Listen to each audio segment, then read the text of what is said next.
Méditation du 7 avril. Parfait pour toujours. Ainsi, par une seule offrande, il a rendu parfait pour toujours ceux qu'il purifie du péché. Hébreux 10, verset 14, Bible en verset courant. Il y a eu quelqu'un qui a prétendu être parfait, c'était Martin Luther. Pour les théologiens de son époque, le péché se réduisait à de simples actes. Celui qui voulait être parfait n'avait par conséquent qu'à s'abstenir d'actes pécheurs. C'est pourquoi le moine Luther observait des journées de jeûne allant jusqu'à 3 jours et que ses veillées et prières allaient au-delà des règles liturgiques de l'église populaire. Tellement satisfait de sa piété, il y avait des jours où il se vantait « Je n'ai rien fait de mal aujourd'hui ». Des années plus tard, réfléchissant à ce Luther perfectionniste, le réformateur s'est défini en ces termes. « J'étais un bon moine, j'ai respecté les règles de mon ordre, de telle manière que je peux dire que si un moine avait pu atteindre le ciel par sa vie monastique, ça aurait été moi. Ceux qui m'ont connu au monastère savent que c'est vrai. Si j'avais continué ces pratiques, les veillées, les prières, les lectures et les travaux m'auraient tué. En 1510, lors de sa première visite à Rome, alors qu'il montait la célèbre Santa Scala, il a embrassé chaque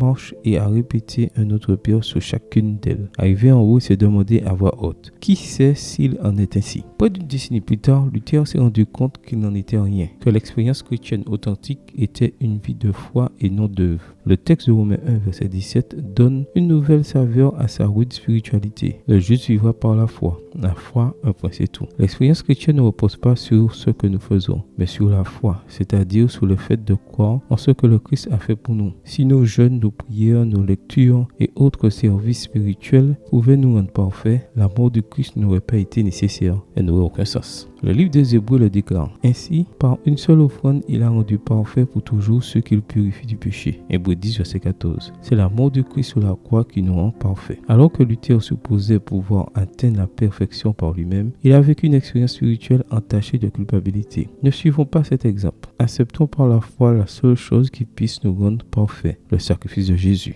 Amen. Bonne journée à vous et que le Seigneur vous bénisse.